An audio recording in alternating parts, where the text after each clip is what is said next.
예, 안녕하세요. 3M 클래러티 울트라 셀프 라이게링 브라켓 출시 2주년 기념 웨비나에 오신 것을 환영합니다. 오늘은 고영현 원장님을 모시고 에스테릭 이피션시 인 올소던틱스라는 주제로 1시부터 1시 40분까지 강의를 진행할 예정입니다. 강의 시간이 길지 않은 관계로 세미나 관련 질문은 세미나 중간에 질문창을 이용하여 질문 부탁드리겠습니다.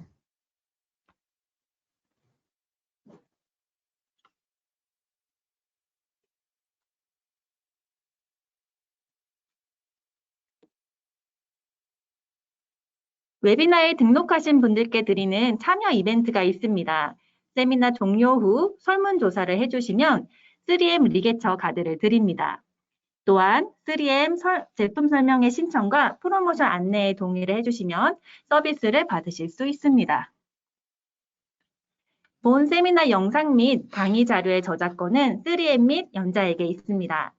저작권자의 허락 없이 본 세미나 영상 및 강의 자료를 복제하거나 배포할 경우 저작권 침해에 해당하고 민 형사상 책임을 질 수 있습니다.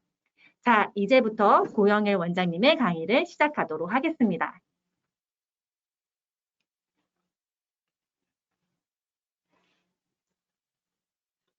네, 안녕하세요. 저는 의정부 서울바른치과 교정과 치과의원 원장 고영일입니다. 클래러티 울트라 SL 브라켓이 국내에 소개된 지 약 2년이 된 시점에 저의 임상 경험을 여러 선생님들과 나눌 수 있는 기회를 얻게 된 것에 감사하기도 하지만 한편으로는 저도 이제 겨우 100여 케이스 정도를 치료 중이고 짧은 기간의 경험이다 보니 조금 부담스럽기도 합니다. 부족하나마 제가 오늘 말씀드리는 내용들이 여러 선생님들께서 울트라 브라켓을 사용하는데 조금이라도 도움이 될 수 있기를 바라는 마음입니다. 저는 오늘 보다 심미적이고 치료의 효율성이 높은 클래러티 울트라 SL 브라켓에 대해 말씀드리고자 합니다. 그래서 울트라 브라켓이 기존 브라켓과 어떤 점에서 다른지, 장단점은 무엇인지, 그리고 치료 과정에서 효율성을 높이기 위해 어떤 고려사항들이 있는지에 대해 저의 경험을 통해 말씀드리도록 하겠습니다. 17년 전 처음 개원해서 3M 빅토리 메탈 브라켓을 사용한 이후로 자해결찰 브라켓으로는 금속 브라켓인 스마트 클립을 사용하고 있습니다. 하지만 세라믹 브라켓은 여러 회사 제품을 사용하게 되었는데 약 10년 전부터 패시브 타입 자해결찰이지만 일반 브라켓처럼 결찰해서 쓸 수 있고 메탈 슬롯의 장점을 지닌 클래러티 SL 브라켓을 사용해 왔습니다. 최근에는 보다 심미적인 브라켓을 원하는 환자들의 요구에 부응하기 위해 다른 회사의 풀세라믹 자해결찰 브라켓을 사용하기도 했었는데 신미성을 제외하면 클래러티 SL의 장점을 거의 활용할 수가 없었고 몇 가지 단점도 있어서 치료에 불편함이 많았습니다. 그러다 보니 환자들에게 적극적으로 권하지는 못하였습니다. 그리고 2년 전 클래러티 울트라 브라켓이 출시된 이후로 풀세라믹 브라켓을 원하는 환자에게 이 브라켓을 사용하고 있습니다. 지난 2년간의 경험한 브라켓의 장단점을 토대로 제가 왜 이 클래러티 울트라 브라켓을 사용하고 있는지에 대해 지금부터 말씀드리도록 하겠습니다. 우선 클래러티 울트라 브라켓이 기존 브라켓과 다른 점을 살펴보겠습니다. 3M에서 제공하고 있는 울트라 브라켓의 특징에 대한 설명드립니다. 인젝션 몰딩 방식으로 제작되고 매끄러운 디자인을 가져 환자의 불편함을 줄여주는 형태적 특징에 대한 설명과 브라켓 도어의 내구성, 그리고 세라믹 브라켓의 디본딩을 보다 쉽게 할 수 있는 3M 클래러티 브라켓만의 스트레스 컨센트레이터, 그리고 다른 교정 장치들과의 호환성에 대해 설명하고 있으며 자해결찰 브라켓임과 동시에 울트라 브라켓의 장점 중 하나인 결찰이 용이한 윙과 윙 하방의 형태적 특성, 그리고 견치와 소구치의 훅, 근원심 폭경을 모두 커버하는 도어에 대한 설명입니다.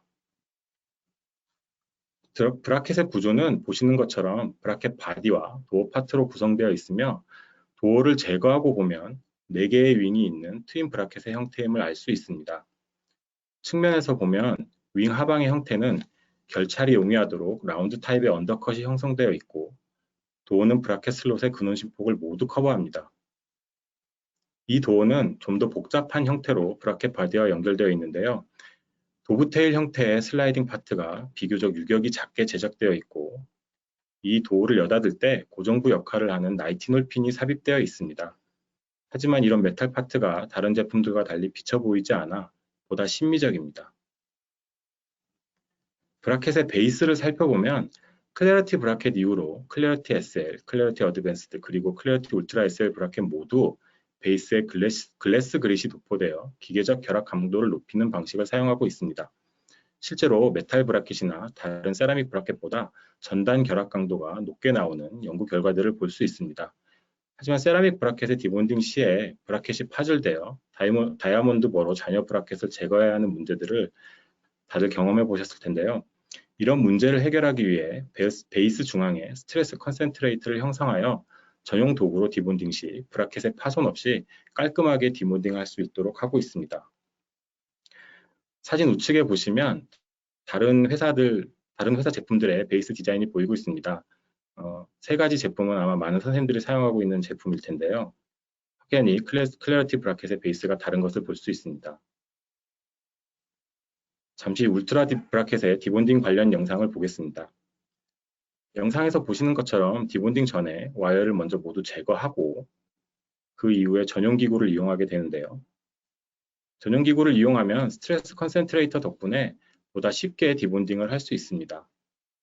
하지만 저의 경우에는 클래리티 S를 오랫동안 사용하면서 메탈 브라켓처럼 디본딩을 해도 부드럽게 디본딩 되고 브라켓 베이스가 파절된 경우는 거의 없었습니다. 이와 같이 울트라 브라켓도 부드럽게 필링 메소드로 디본딩하면 베이스에 파절 없이 깔끔하게 디본딩이 가능한 것 같습니다. 다음은 브라켓의 두께를 다른 제품과 비교한 사진입니다. 풀세라믹 브라켓인 데이먼 클리어와 비교하면 특히 전치부 브라켓의 두께가 좀 더 얇은 것을 볼 수 있으며 클리피시나 엠파워 브라켓과 비교해도 가장 돌출된 부분과 비교시 더 얇습니다. 이러한 얇은 프로파일은 환자의 불편을 감소시키고 화학에서 교합 간섭을 줄일 수 있는 장점이 있습니다. 지금까지 말씀드린 내용을 요약해보면 클래리티 울트라 SL 브라켓은 풀세라믹으로 구성된 높은 신미성을 보이고 패시브 타입의 자아결찰 브라켓으로 클래리티 어드밴스드 세라믹 브라켓과 같은 인아웃을 가지고 있으며 다시 말해서 클래리티 어드밴스드 브라켓의 자아결찰형 브라켓이라고 볼 수 있습니다. 그리고 환자의 불편을 최소화하고 실제 치료에서 효율성을 높일 수 있는 디자인을 가진 브라켓이라고 말씀드릴 수 있겠습니다. 그럼 울트라 브라켓이 가지는 장점과 저를 포함해서 여러 선생님들께서 장치 사용 시 겪으셨던 몇 가지 문제점들에 대해 살펴보겠습니다. 먼저 울트라 브라켓의 장점은 앞에서 말씀드렸던 디자인과 구조적 특성에 기인하며 타 브라켓에 비해 우수한 신미성과 치료의 효율성이라고 볼 수 있습니다.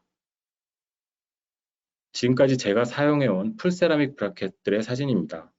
자아 결찰형과 일반 브라켓이 있는데 와이어 노출이 적어 가장 심미적인 모습을 보입니다. 실제로 환자에게 장치 선택 시 약 6개월간 데이먼 클리어 브라켓과 울트라 브라켓을 덴티폰과 사진을 이용해서 선택하도록 하였는데 모든 환자가 울트라 브라켓을 선택하였습니다. 치료 중에도 환자들에게 물어보면 심미적인 부분에서 상당히 만족감을 표시하고 있습니다. 물론 치아 색상에 따라서는 보다 밝고 하얀 울트라 브라켓이 오히려 두드러져 보일 수도 있겠습니다. 치료의 효율성에 대해서는 세 가지 사항으로 설명드릴 수 있습니다. 첫째는 보다 나은 회전 조절, 그리고 필요시 원하는 방법으로 결찰이 가능한 점, 마지막으로 부드러운 표면 처리와 매끄러운 디자인으로 바인딩과 나칭이 적어 보다 빠른 치아 이동을 보이는 점입니다. 울트라 브라켓은 브라켓 슬롯의 근원심 폭경 전부를 도어가 커버하므로 회전에 대한 플레이, 즉 와이어와 슬롯 간의 유격이 적습니다. 이는 데이먼 클리어 브라켓이 슬롯 폭경의 절반 정도를 덮는 것과 비교했을 때 초기 치아 배열 시 회전 조절에서 상당한 이점으로 작용합니다. 이러한 특성은 치아의 경사도 조절에도 일정 부분 도움이 됩니다. 그래서 초기에 012, 014, 016 사이즈의 슈퍼일라스틱 나이타이 와이어로 치아 배열 시 보다 빠른 회전 조절 및 치아 배열 양상을 보입니다. 잠시 케이스를 보시겠습니다. 클래스 2 디비전 2 크라우딩 케이스의 치료 전 모습입니다. 상악에 확장 스크루가 포함된 ABP를 적용하였고 3개월째의 장치 부착 후의 모습입니다. 하악에는 012 슈퍼일라스틱 나이타이가 적용되었고 상악에는 015 리스펀드가 적용되어 있습니다. 본딩 후 약 7개월째의 모습입니다. 상악에 01906 카파 나이타이가, 하악에는 012, 016 나이타이 텐덤 아치 와이어가 적용되어 있습니다. 19개월째의 모습으로 상악 치열의 후방 이동으로 1급 구치 관계가 형성된 상태입니다. 교환면 사진으로 다시 비교해 보겠습니다. 약 7개월 만에 회전과 경사 조절이 거의 다 이루어진 것을 볼 수 있습니다. 중간 사진이 없어서 치료 변화 과정에 대해 설명이 부족할 수 있음을 양해 부탁드립니다. 와이어 시퀀스에 관해서는 뒤에 다시 설명드리도록 하겠습니다. 이렇게 초기에 빠르게 치아 배열이 가능한 또 다른 이유는 원하는 경우에 원하는 방식으로 결찰이 가능하다는 점입니다. 울트라 브라켓은 모든 브라켓에 트윈 브라켓과 같은 형태의 윙이 존재하며 특유의 오발 쉐입의 언더타이밍 에리어가 존재해서 다양한 종류의 결찰과 일라스토머릭 체인을 쉽게 적용할 수 있습니다. 필요에 따라서는 결찰 후 그 위에 파워 체인을 적용하거나 오링을 추가로 적용할 수도 있습니다. 그래서 전치부의 파워 체인 적용이나 리게처를 이용한 레이스백은 물론이고 일라스틱 체인을 이용한 견인이나 또는 초기 치아 배열 시 회전이 부족한 치아에 개별적인 오링 타이로 회전 조절을 용이하게 할 수 있습니다. 와이어 삽입이 불가능한 경우에 오링을 이용한 오버레이 타이도 가능하고 만약 윙이 파손된 경우라도 리게처를 이용한 더블 오버 타이도 가능합니다. 그래서 초기 치아 배열 시에 크라우딩이 심한 경우라도 보다 효율적으로 치아 배열을 시도할 수 있습니다. 울트라 브라켓의 전자현미경 사진이 제공되지 않아 같은 인젝션 몰딩 방식으로 제작되고 있는 클래러티 어드밴스드 브라켓과 다른 제품들을 비교한 전자현미경 사진으로 대체하였습니다. 보시는 바와 같이 클래러티 울트라 브라켓은 상당히 매끄러운 표면과 함께 라운드 코너 형태를 가지고 있어서 세라믹 브라켓에서 마찰력을 높이는 원인이 되는 나칭이나 바인딩을 최소화합니다. 그 결과 초기 치아 배열에서도 빠른 치아 이동 양상을 보이며 제1소구치 발치 증내 공간 폐쇄도 비교적 빠른 속도로 이루어집니다. 증례를 통해 확인해 보겠습니다. 심한 크라우딩을 보이고 좌측에는 이급 구치 관계를 보이는 증례입니다. 좌측 제1대구치의 예후가 불량해서 하악 좌측에서는 제1대구치를 발치하였고 우측은 제1소구치를 발치하였습니다. 하악 본딩 후 첫 와이어로 012 스포일라스틱 나이타이를 적용하였습니다. 4개월째 하악의 디크라우딩이 진행 중이고 014 스포일라스틱 나이타이가 적용되어 있는 모습입니다. 하악은 본딩 7개월째이고 상악은 제1소구치 발치 및 본딩 후 3개월째의 모습입니다. 크라우딩이 상당 부분 해결된 것을 볼 수 있습니다. 여전히 상하악에 014 스포일라스틱 나이타이가 적용되어 있습니다. 8개월째입니다. 하악은 014 스포일라스틱 나이타이 2개로 텐덤 아치 와이어를 적용하였고 상악은 014 스포일라스틱 나이타이 상에서 좌측의 측절치 공간을 확보하고 있습니다. 상하 교환면 사진으로 각각의 변화를 비교하여 볼 수 있습니다. 012 사이즈와 014 사이즈의 스포일라스틱 나이타이만으로도 대부분의 크라우딩이 비교적 빠른 시간 안에 해결된 것을 볼 수 있습니다. 또 다른 증례를 보겠습니다. 마일드 크라우딩을 보이고 있습니다. 상하악 제2소구치 발치 및 본딩 후 9개월째의 모습입니다. 하악은 01905SS로 공간 폐쇄를 시작하였습니다. 아치와의 시퀀스는 추후에 말씀을 드리겠지만 014 나이타이로 시작해서 비교적 간단한 와이어 시퀀스로 01905SS까지 진행이 가능합니다. 하악은 014 슈퍼엘라스틱 나이타이 텐덤 아치 와이어가 적용되어 있습니다. 13개월째 하악의 공간 폐쇄가 완료되었으며 상악은 01905 카파나이타이가 적용되어 있습니다. 17개월째의 모습입니다. 치아 크기 문제로 인해서 하악에서 IPR을 먼저 진행하였고 마무리 과정 중에 있습니다.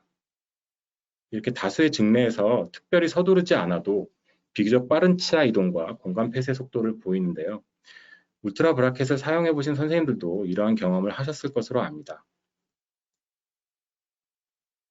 이렇게 심미적이고 치료 효율성을 높일 수 있는 장점에도 불구하고 출시 이후 많은 선생님들이 몇 가지 문제점을 지적하셨고 저 또한 비슷한 문제를 경험하였습니다. 지적된 문제점 혹은 단점은 다음과 같습니다. 첫 번째로 비싼 가격이 있는데요.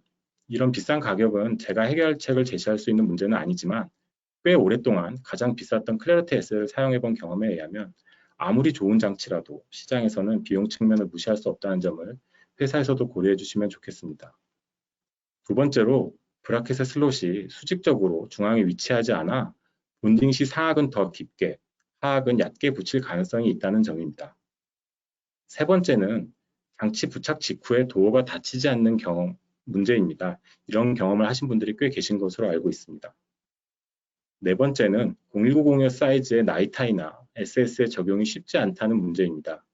이런 의견도 꽤 있었는데 와이어 적용 후 도어가 닫히지 않아서 애를 먹는 경우가 종종 있는 것 같습니다. 다섯째는 저도 수차례 경험한 문제인데 도어나 윙 혹은 훅이 파손되거나 도어가 저절로 열려서 내원하는 경우가 있다는 점입니다. 여섯 번째는 과연 울트라 브라켓이 탈락되었을 때 리본딩이 가능한가에 대한 문제입니다. 현재 가장 비싼 브라켓인 울트라 브라켓이 장점도 있겠지만 이런 단점들이 극복되지 않는다면 사용하기에 부담스러울 수밖에 없습니다. 그래서 이런 문제들의 발생을 최소화하고 장점을 극대화하기 위해 울트라 브라켓 사용 시 임상적으로 고려해야 할 점들에 대하여 의견을 나누고자 합니다. 먼저 장치 본딩 시의 고려사항들에 대해 알아보겠습니다. 슬롯 위치 문제로 포지셔닝 시에 적응이 필요한 것이 사실입니다. 슬롯에 레퍼런스 마크가 그려져 있긴 하지만 브라켓의 상부 3분의 1 부위에 위치하기 때문에 장치 부착 시 브라켓 슬롯의 위치를 주의 깊게 관찰하면서 부착할 필요가 있습니다. 일반적으로 본딩 시 임상치관의 중점에 해당하는 FA 포인트에 부착하는 것을 기본으로 해서 치관의 길이나 치아 형태에 따라서 치관 절단 혹은 교두정에서 일정 거리에 부착하거나 전치, 견치, 소구치 간의 높이 차이를 조절하게 되는데 이때 실측한 도어의 수직 길이가 하악 전치를 제외하고 모두 2.8mm 정도라는 점을 참고할 수 있습니다. 즉 슬롯의 센터가 브라켓 도어 하단에서 약 3mm 깊이이므로 이 값을 고려해서 수직적인 높이를 정할 때 오차를 줄이는 데 도움을 받을 수도 있습니다. 도어에 그려진 수직 관계된 팁을 결정한 레퍼런스 마크는 비교적 정확하지 않아서 간혹 본딩 후 팁 에러가 발생하는 경우가 있습니다. 레퍼런스 마크보다는 브라켓의 형태를 참고하는 것이 안전하겠습니다. 울트라 브라켓 본딩 후에 많은 분들이 도어가 닫히지 않는 문제로 불편을 겪으셨던 것으로 압니다. 저도 2차례 정도 경험했었는데요. 이런 문제는 대부분 잉여 레진이 도어와 브라켓 바디 사이에 끼어들어서 생기는 문제입니다.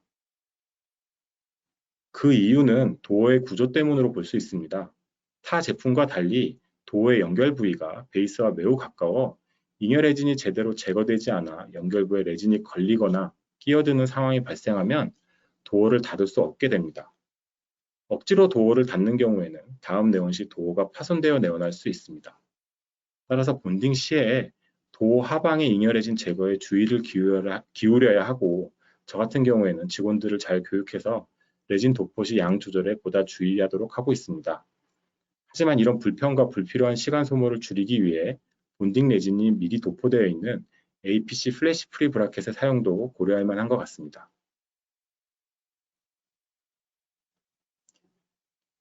다음으로 고려해 볼 내용은 와이어 시퀀스입니다. 제게 울트라 브라켓을 사용하면서 01906 카파나이타이나 01005 SS 와이어가 문제없이 잘 삽입되는지 묻는 분들이 꽤 있었습니다. 도어가 잘 닫히지 않는 문제를 호소하셨었는데요. 근원심 폭경을 모두 커버하는 브라켓 특성상 로테이셔널 플레이가 적기 때문에 회전 조절이 충분하지 않으면 라운드 와이어와 달리 렉트 와이어, 특히 01905 사이즈의 나이타이를 비롯해 그 이상의 강도를 갖는 와이어의 삽입에 애를 먹을 수 있습니다. 따라서 충분한 회전 조절 및 토크 조절이 이루어진 후에 와이어를 적용하는 기본 원칙에 충실할 필요가 있습니다. 그리고 그것이 도어나 윙의 파절을 줄이는 길이기도 합니다. 3M에서 추천하는 와이어 시퀀스입니다. 비교적 간단해 보이지만 비발치 직례를 기준으로 한 것이고 특히 01905 사이즈의 와이어에 이르기까지 3단계의 렉트 와이어를 적용한 것을 볼 수 있습니다. 요즘에는 점점 와이어를 적은 횟수를 사용하는 게 추세로 작용하고 있는데요. 제가 사용하는 와이어 시퀀스를 보여드리겠습니다. 스마트 클립이나 클래러티 S를 사용할 때부터 적용해오던 방식인데요. 울트라 브라켓의 특성에 맞춰서 약간의 조정이 필요했습니다.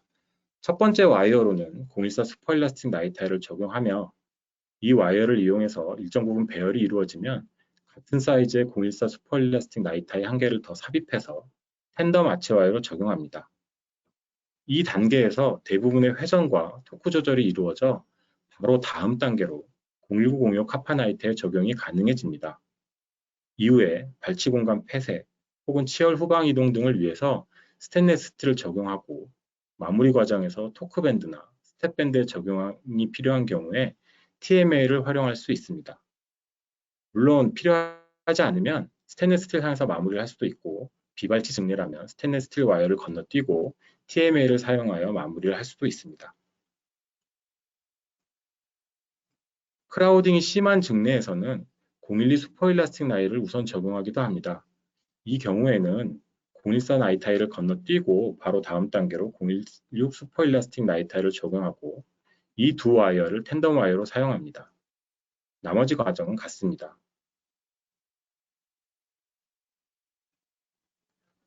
자가결찰 브라켓의 단점 중 하나가 초기 와이어로 배열 시 회전 조절이 부족하다는 점이지만 울트라 브라켓은 넓은 도어 폭경에 더해서 온디맨드 액티베이션이 가능하므로 이러한 점을 적극 활용하면 치아 배열의 효율을 높일 수 있습니다.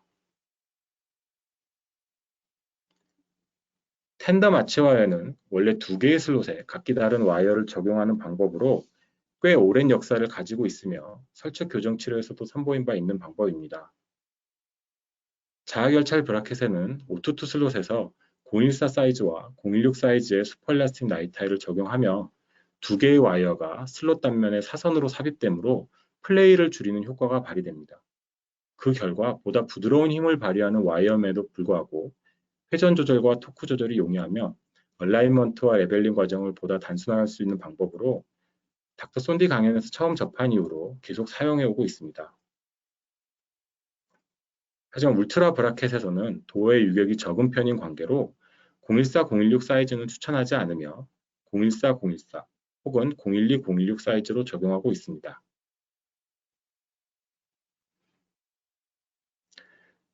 클래스 2 시비어 크라우딩 케이스입니다. 소구치 치근 흡수와 오식 문제로 상악 제2소구치, 하악 제1소구치를 발치하고 치료를 진행하였습니다. 장치 부착 5개월째입니다. 하악은 014 슈퍼일라스틱 나이 타이로 디크라우딩 중에 있으며 상악은 014 슈퍼일라스틱 나이 타이를 적용 후 014, 014 텐덤 아치와이어가 적용되어 있습니다. 양측 상악 제1소구치의 브라켓 포지션에 문제가 있어서 리포지션이 필요한 상태입니다. 12개월째로 하악에도 014 텐덤 아치와이어가 적용되어 있습니다. 상악은 양측 제1소구치를 리포지셔닝한 후 2개월 뒤의 모습으로 텐덤 아치와이어만으로 치아배열이 거의 완료된 것을 볼 수 있습니다.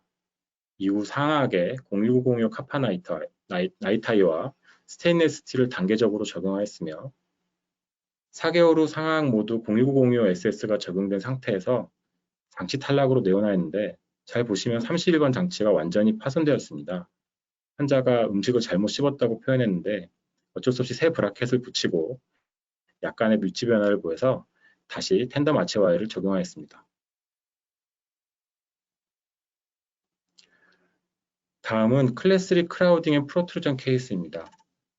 제1소구치의 발치를 결정하고 상악에서 전치부 치근 흡수 문제가 있어서 상악은 사전치를 제외하고 견치를 레이스백으로 디크라우딩 하기로 하였으며 하악은 앞에서 설명드린 순서대로 치아 배열을 시행하였습니다. 장치 부착 8개월째의 상태입니다. 하악은 치아 배열이 모두 이루어지고 01905 카파나이타이가 적용되어 있으며 상악은 016 슈퍼일라스틱 나이타이 상에서 레이스백으로 상악 전치부의 디크라우딩이 충분히 이루어져서 장치를 부착하기로 하였습니다. 장치 부착 후에는 014 슈퍼일라스틱 나이타이를 다시 적용하였고 10개월째 상악의 014 슈퍼일라스틱 나이타이 텐덤 아치 와이어가 적용되었습니다. 12개월째 상악은 01905 카파나이타이를 적용하였으며 하악은 01905 SS 상에서 공간 폐쇄를 시작하였습니다. 보시는 바와 같이 초기 와이어에서 적절한 온디맨드 액티베이션으로 회전 조절을 하고 텐덤 아치 와이어를 이용한 단순화된 아치 와이어 시퀀스로 01905 사이즈의 렉트 와이어의 적용이 무리 없이 가능하며 비교적 빠른 시간 내에 치료가 진행되는 것을 볼 수 있습니다. 다음으로 와이어의 교체 과정에 대해 살펴보겠습니다. 이는 도어나 윙의 파손 또는 도어가 저절로 열려서 내원하는 문제와 관련이 있습니다. 도어 오프닝 관련 데모 영상입니다. 보시는 바와 같이 전용 기구를 90도로 회전시키는 동작만으로도 도어는 쉽게 열립니다. 간혹 미는 동작으로 열려고 하면 오히려 잘 안 열리는 경우가 있는데 억지로 힘을 주어 밀다 보면 도어가 파손되기도 합니다. 저도 초기에 한번 그런 실수를 범한 적이 있습니다. 도어 클로징 영상입니다. 손가락으로도 도어는 쉽게 닫을 수 있지만 가급적 전용 기구를 사용하실 것을 추천합니다. 특히 렉트 와이어 적용 시에는 기구를 이용하여 슬롯에 와이어가 밀착되는지 확인하고 손쉽게 닫을 수 있는 상태여야 합니다. 앞에서 말씀드린 것처럼 로테이셔널 플레이가 적기 때문에 와이어가 충분히 삽입되지 않은 상태에서 억지로 도어를 닫으면 도어 내부의 스타퍼를 손상시켜서 도어가 저절로 열리는 문제가 생길 수 있습니다. 억지로 도어를 닫았을 때 나타나는 보다 심각한 문제는 도어나 윙이 파절되는 경우입니다. 만약 도어가 닫히지 않는다면 옵션은 두 가지입니다. 이전 단계의 와이어로 회귀하거나 그 치아는 오링으로 결찰하고 다음 내원 시 다시 확인하는 것입니다. 일반적으로 치아 이동이 빠른 편이므로 렉트 와이어로 넘어갈 때에는 여유를 가지고 와이어 교체를 진행하시기를 권해드립니다. 간혹 하악 전치부에서 도어나 윙이 파절되는 경우는 프리머처 컨택 때문에 발생하기도 합니다. 이런 경우에는 구치부에 바이트를 추가해주면 이런 문제를 예방할 수 있습니다. 하지만 훅이 파절되거나 초기 와이어를 아무 문제 없이 삽입하고 재내원했는데 환자의 과실도 없이 파절을 보인다면 브라켓 자체의 문제일 수도 있습니다. 이런 문제는 아직 생산 초기이고 계속 피드백이 진행되고 있으므로 시간이 지나면서 점차 개선될 것이라고 생각합니다. 도어가 저절로 열려서 내원하는 문제의 경우 우선적으로 확인할 것은 도어 폐쇄 시에 들리는 딸깍하는 폐쇄음입니다. 간혹 제대로 닫지 않아서 도어가 열려서 내원하는 경우도 있습니다. 또는 하악에서 초기 라운드 와이어상에서 음식 때문에 소구치 부위 브라켓 도어가 열려서 내원하는 경우도 있습니다. 이런 경우는 오히려 와이어 사이즈가 커지면서 저절로 해결될 수 있습니다. 와이어를 억지로 삽입했을 때 운이 좋으면 도어가 파손되지 않고 열려서 내원하기도 합니다. 간혹 도어를 힘주어 닫거나 와이어를 억지로 삽입했을 때 혹은 이유 없이 도어 내부의 스타퍼가 파손된 경우에도 도어가 열려서 내원할 수 있는데 다시 닫았을 때 딸깍하는 소리가 들리지 않고 저절로 열리면 스타퍼가 파손된 경우입니다. 하지만 이 경우에는 오링이나 리게처로 결찰해서 해결할 수 있습니다. 마지막으로 울트라 브라켓의 리본딩과 관련된 문제입니다. 과연 리본딩을 해도 임상적으로 문제없이 사용 가능할까에 대한 질문이 꽤 많은 것으로 압니다. 클래리티 SL과 어드밴스드 브라켓을 오랫동안 사용해온 저의 경우에도 이 문제가 큰 고민거리였습니다. 제조사는 당연히 리본딩을 추천하지 않습니다. 그 이유는 리본딩 했을 때 브라켓의 원래 형태와 특성이 유지되는지도 불분명하고 디본딩 시에 일관되게 문제없이 디본딩 될지 알 수 없다는 이유 때문입니다. 이런 방침은 다른 제조사도 마찬가지입니다. 하지만 다른 제품의 판매사와 달리 한국 3M의 경우에는 원장님들의 질문에 본사의 방침을 그대로 전달하는 입장이라 대부분 리본딩이 불가능한 게 아닌가 하고 생각하시는 것 같습니다. 저도 초기에 클래리티 SL 브라켓을 사용할 때는 리본딩이 불가하다고 생각했습니다. 하지만 세라믹 브라켓의 리본딩에 관해 류등이 1991년 논문을 처음 발표한 이후로 리본딩과 관련한 수많은 논문들이 지속적으로 발표되고 있습니다. 만약 탈락한 브라켓 혹은 인위적으로 제거한 브라켓이 온전한 형태를 보존하고 있다면 베이스에 적절한 처치를 해서 브라켓을 다시 붙이는 것은 충분히 고려할 만한 옵션입니다. 그래서 저의 경우 10년 이상 클래리티 SL 브라켓을 사용하면서 여러 방법으로 리본딩을 시도해보고 세라믹 브라켓의 리본딩 관련 연구 논문들도 찾아보고 크라운, 특히 최근의 지르코니아 크라운에 대해 결합 강도를 높일 수 있는 장치 부착 방법 등을 참고하고 또 다른 여러 선생님들의 경험과 노하우를 토대로 나름의 방법을 찾아서 결정하여 사용하고 있습니다. 먼저 여러 실험실 연구들의 결과를 간략히 정리해 보았습니다. 세라믹 브라켓의 재부착을 위한 브라켓의 재처리 방법 중 대표적인 세 가지 방법들에 대한 연구가 있는데요. 그 결과 적절한 전단 결합 강도를 나타내는 것으로 발표된 논문들도 있지만 처리 방법에 따라 강도의 차이를 보였으며 가장 추천할 만한 방법은 레이저를 사용하는 것이고 열처리 방법은 심미적인 문제를 보였으며 현실적으로 저희가 진료실에서 흔히 사용하는 샌드블라스팅은 실험 방법에 따라 결과가 달라서 신뢰도가 낮습니다. 일반적으로 샌드블라스팅으로 잔여 레진을 제거하는 방법의 경우 대부분 15초 이상을 적용하면 잔여 레진이 모두 제거되는데 이때 세라믹 브라켓 베이스의 불규칙성을 증가시켜서 결합 강도의 증가에도 일정 부분 기여하는 것으로 논문에서는 판단하고 있었습니다.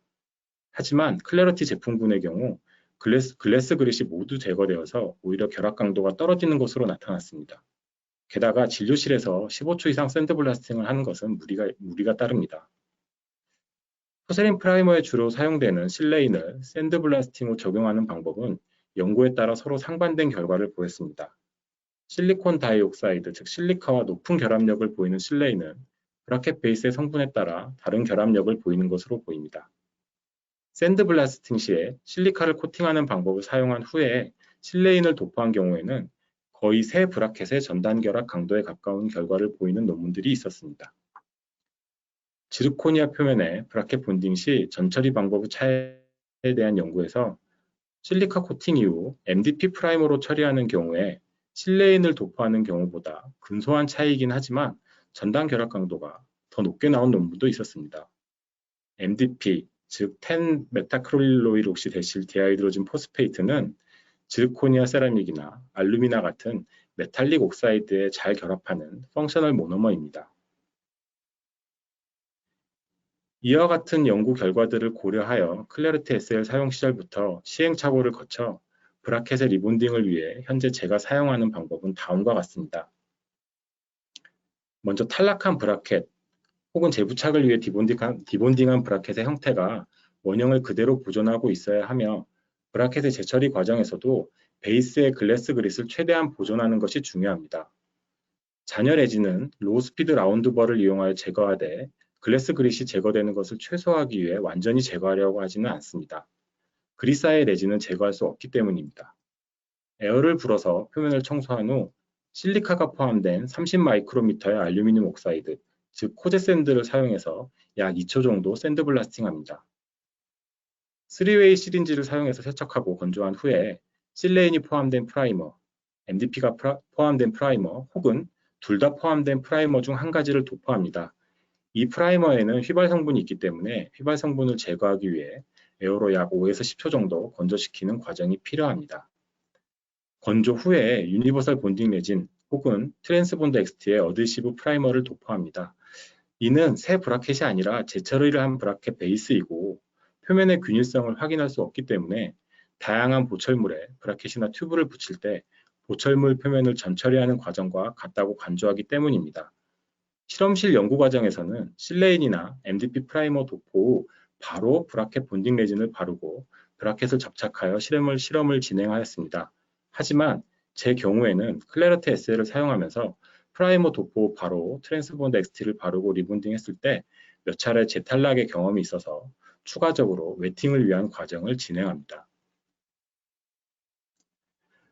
만약 코제 샌드가 없다면 일반적인 50마이크로미터 알루미늄 옥사이드로 샌드 블라스팅한 후 실레인 도포 대신 MDP가 포함된 프라이머를 도포합니다. 이후 과정은 같습니다. 이런 방법으로 울트라 브라켓을 리포지셔닝하는 과정을 보여드리겠습니다. 우선 브라켓을 디본딩할 때 슬롯이 닫힌 상태에서 수직으로 잡고 부드럽게 디본딩합니다. 거즈로 브라켓을 감싸주는 것도 괜찮습니다. 조심스럽게 디본딩해서 브라켓 베이스가 파손되지 않았는지 먼저 확인하고 로우 스피드보로 베이스의 잔여 레진을 제거합니다. 아까 말씀드린 것처럼 눈에 보이는 레진을 모두 제거하려고 애쓰실 필요는 없습니다. 코젯으로 샌드블라스팅을 하고 세척 건조 후에 프라이머를 도포합니다. 예전에는 클리어필 세라믹 프라이머를 사용했는데 이 제품은 MDP와 실레인이 모두 포함되어 있어서 지르코니아의 코젯 샌드 적용 후 브라켓 본딩 시에도 가장 좋은 결과를 보이는 제품으로 평가받고 있습니다. 하지만 가격이 많이 비싼 단점이 있습니다. 최근에는 G 프라임 플러스나 포세린 프라임으로 사용되는 비스실레인 제품을 사용하고 있으며 다행히도 아직까지 큰 차이는 없는 것 같습니다. 알루미늄 옥사이드 샌드블라스팅한 경우라면 MDP가 포함된 G 프라임 플러스 혹은 클리어필 세라믹 프라이머를 도포합니다. 프라이머 도포 후 건조 과정을 거치게 됩니다. 건조 후 브라켓 베이스의 사진입니다. 잘 보이시는지는 모르겠으나 글래스 그릿이 유지되는 것이 가장 중요합니다. 이 베이스 표면에 본딩 레진이나 어디시브 프라이머를 도포합니다. 저희는 브라켓 본딩 시에 트랜스본드 XT를 사용하는데 탈락이 잦은 치아의 리본딩 시에는 치아 표면에 어디시브 프라이머 대신에 비스코사의 DE 레진을 사용합니다. DE 레진은 올본드2 시스템에서 여러 수복물이나 치아 표면에 비스 GMA 레진이 접착하기 용이하도록 하는 웨팅 효과를 위해서 적용하는 본딩 레진인데 이 DE 레진을 전처리한 브라켓 베이스에 얇게 바르고 광중합합니다. 트랜스본드 어드시브 프라이머와 큰 차이가 없을 것으로 판단했었는데 베이스 크기가 작은 클래리티 S의 하악전치 브라켓에서의 사용 경험에 의하면 어드시브 프라이머보다는 DE 레진을 도포한 경우가 재탈락이 적었습니다. 이제 트랜스본드 XT 페이스트를 베이스에 바르고 다른 과정과 마찬가지로 치아에 본딩합니다. 하악에서 41, 43, 44, 45번 치아의 브라켓을 리포지셔닝하고 014 슈퍼일라스틱 나이타의 텐덤 아치 와이어를 적용하였습니다. 4주 후의 모습입니다. 이렇게 리본딩 혹은 리포지셔닝한 브라켓이 얼마나 오래 유지되는지가 임상적으로 적용 가능한지 여부를 결정할 것입니다. 그래서 리본딩 혹은 리포지셔닝한 울트라 브라켓의 탈락률에 대해 조사해 보았습니다. 조사 완료 시점까지 99명의 환자에게 약 1780개의 울트라 브라켓을 본딩하였습니다. 그중 19명의 환자에서 31개의 브라켓이 탈락하였고 파손된 2개를 제외한 29개의 브라켓을 리본딩하였습니다. 브라켓의 탈락률은 이전 연구들과 비교해보면 1.7% 정도로 비슷한 수준인 것 같습니다. 참고로 12개의 브라켓이 도어나 윙의 파손을 보였고 그중 10개는 새 브라켓으로 부착하였습니다.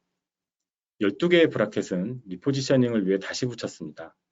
그래서 리본딩을 진행한 41개의 브라켓 중에 딱 1개의 브라켓만 탈락하였고 나머지 40개의 브라켓 중 29개는 6개월 이상 유지되고 있습니다. 이 중 11개는 12개월 이상, 그리고 6개는 18개월 이상 유지되고 있습니다. 모든 환자를 디본딩할 때까지 더 관찰이 필요하겠으나 울트라 브라켓의 리본딩은 임상적으로 적용 가능한 수준이라고 판단됩니다. 지금까지 짧은 기간 동안 많은 증례는 아니지만 울트라 브라켓을 사용하면서 느낀 임상적인 소견을 보면 환자의 만족도가 높은 심미적 브라켓으로 초기 치아 배열과 치아 이동 속도가 예상보다 빠르고 효율적이며 보다 간단한 아치와의 시퀀스로 치료의 효율을 높일 수 있습니다. 브라켓의 재처리 과정이 적절하다면 리본딩하는 것은 임상적으로 문제없이 적용 가능하다고 판단됩니다. 다만 장치 부착 시 포지셔닝과 도어 하방의 잉여레진 제거에 주의를 기울여야 하고 특히 렉트 와이어 교환 시에 충분히 배열이 진행된 상태를 확인하고 주의하면 불필요한 도어나 윙의 파절을 막을 수 있습니다. 그래서 술자와 환자 모두에게 편하고 더 효율적으로 치료를 진행할 수 있는 브라켓이라고 생각합니다. 이상으로 발표를 마치겠습니다. 혹시 질문이 있으신 분이 계신지 보겠습니다. 네, 자결찰 브라켓 쓰다 보면 이런 질문을 많이 받는데 일반 브라켓도 마찬가지긴 합니다. 도어와 슬롯으로 고춧가루가 끼었을 때 효과적으로 제거하는 방법이 있냐고 물어보신 분이 계신데 글쎄요, 울트라 브라켓은 와이어 교환 시에 슬롯을 깨끗하게 열고 나서 3웨이 시린지로 부는 것만으로도 대부분의 이물질이 잘 제거되는 것 같습니다. 무슨 치석처럼 단단하게 결합된 문제만 아니라고 하면 이물질 제거는 브라켓 표면이 워낙 매끄러워서 잘 제거되는 것 같습니다.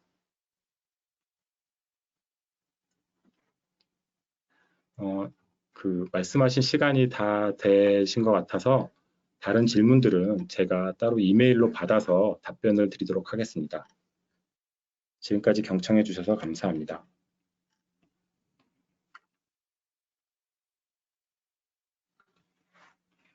예, 오늘 3M 웨비나에 참석해 주셔서 감사합니다. 아울러 오늘 강의를 준비해 주신 고영희 원장님께도 감사의 말씀 드리겠습니다.